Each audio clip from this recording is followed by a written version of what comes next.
Everyone, this is Lakshya Mittal. Welcome to my channel Go and Code. So we were discussing area related problems and today is the time for doing the last video in this series. So this is the question 11. It is saying that the difference between the length and the breadth of the rectangle is 23 meter. If its perimeter is 206 meter, then its area is. Perimeter पता है ना क्या होता है? 2l plus p is the perimeter. It is given 206 meter and the difference between length and the breadth कितना दिया है? l minus p हमें दिया है 23. तो हम जब इन इक्वेशंस को सॉल्व करेंगे तो हमारा l आ जाएगा 63 एंड ब्रेथ आ जाएगा 40 एंड हमें क्या दिया है, पूछा है एरिया निकालना है. तो एरिया l इंटू बी होता है, तो 63 इंटू 40 करेंगे. मतलब यार बहुत इजी क्वेश्चन है, पता नहीं क्यों भी पूछा है. 2520 मीटर स्क्वायर. इस तरीके के इजी क्वेश्चंस एप्टीट्यूड में पूछ लेते हैं जब आपके राउंड्स होते हैं, तो असेसमेंट राउंड्स होते हैं फॉर इंटरव्यू. तो वो जल्दी क्वेश्चन सॉल्व करना होता है, दैट्स इट. मतलब वो आपकी एक्यूरेसी एंड कितना फास्ट आप सॉल्व करते हो वो चेक करते हैं, ज़्यादा कुछ नहीं. तो नेक्स्ट क्वेश्चन पे मूव करते हैं. If the length of the rectangle is half, what is the and while the breadth is triple, what is the percentage in the area. यार सिंपल सी बात है, लेंथ को x ले लेते हैं, ब्रेथ को y ले लेते हैं. अब हाफ हो गया ये हमारी लेंथ, तो लेंथ कितनी हो जाएगी 1/2x एंड ब्रेथ क्या है ट्रिपल्ड 3y हो जाएगी. न्यू एरिया कितना हो गया 3xy/2. Percentage change will be, change कितना है 3xy/2 माइनस xy ओरिजिनल था ये, डिवाइडेड बाय ओरिजिनल इंटू 100%. तो जब हम इसको सॉल्व करेंगे तो हमारा जो आंसर आएगा that will come out to be 50%. This is our answer. Now moving on to the 13th question for today. तो 13th question is that saying that the length of the rectangular plot is 20 meters more than its breadth. तो length को अगर हम मान लो breadth को x assume कर लें, तो लेंथ कितनी हो जाएगी हमारी x + 20, क्योंकि length is 20 meters more than the breadth दिया हुआ है. The cost of fencing the plot at 26.50 per metre is 5300. तो कॉस्ट हमें दी हुई है 5300. तो पेरीमीटर कितना हो जाएगा, पेरीमीटर क्या हो जाएगा हमारा, पेरीमीटर इज़ 5300/26.50. तो ये कैसे हुआ बताती हूँ मैं. कॉस्ट दी हुई है, कॉस्ट पर मीटर दी हुई है, ठीक है. नंबर ऑफ़ मीटर्स हमें कितने हैं, कॉस्ट पर मीटर दी हुई है 26.50. तो ये 1 मीटर की कॉस्ट है, 1 मीटर कॉस्ट इज़ 26.50 एंड हमें टोटल नंबर ऑफ़ मीटर्स निकालने हैं, मतलब पेरीमीटर निकालना है. टोटल नंबर ऑफ़ मीटर्स का कॉस्ट दिया हुआ है हमें 5300. तो जब हम इन दोनों को डिवाइड करेंगे तो टोटल नंबर ऑफ़ मीटर्स आ जाएगा हमारा and that metre is perimeter. तो वो हमारा आंसर आ जाएगा. तो पेरीमीटर इज़ 200 मीटर. अब हमें क्या करना है, we know 2l + b is the perimeter. तो 2x + 20 is the length plus x = 200. तो जब इसको सॉल्व करेंगे तो x आएगा हमारा 40 मीटर एंड लेंथ आएगा हमारा 60 मीटर. तो length is 60 metre is our answer. Now moving on to the next question. It is saying that the rectangular field is to be fenced on 3 sides, leaving a side of 20 feet uncovered. If the area of the field is 680 square feet, how many feet of fencing will be required?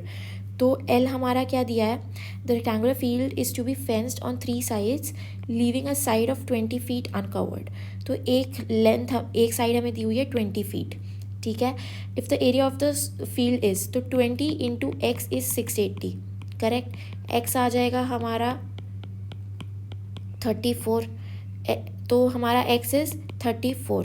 अब हमें how many feet of fencing will be required, ये 34 आ गया and this is 34, this is 20, right. तो 34 + 20 + 34 हमें निकालना है, that is 88 feet. तो this is the length of the fencing required, because 20 की एक हमने साइड छोड़ दी थी एंड इन्होंने 20 की एक फीट साइड अनकवर्ड देने का मतलब ये है कि one of the sides is 20 feet in length. तो उससे हमने आंसर सॉल्व किया.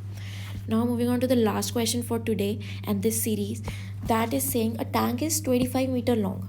एक टैंक है 25 मीटर लॉन्ग है, 12 मीटर वाइड है, ठीक है. मतलब ये एक टैंक का क्रॉस सेक्शन है. तो ये 25 मीटर लॉन्ग है एंड 12 मीटर वाइड है एंड 6 मीटर डीप है. This is 6 metre deep. The cost of plastering its wall and bottom at 75 paise पर स्क्वायर मीटर इज़। तो हमें एरिया टू बी प्लास्टर निकालना है सबसे पहले, तो वो निकाल लेते हैं।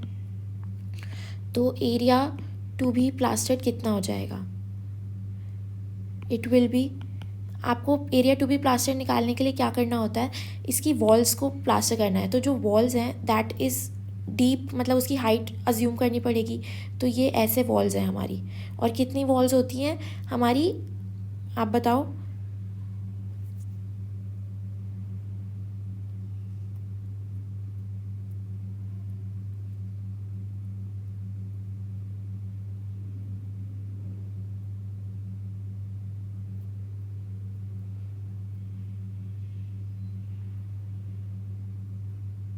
तो हमारी 4 वॉल्स होती है, राइट।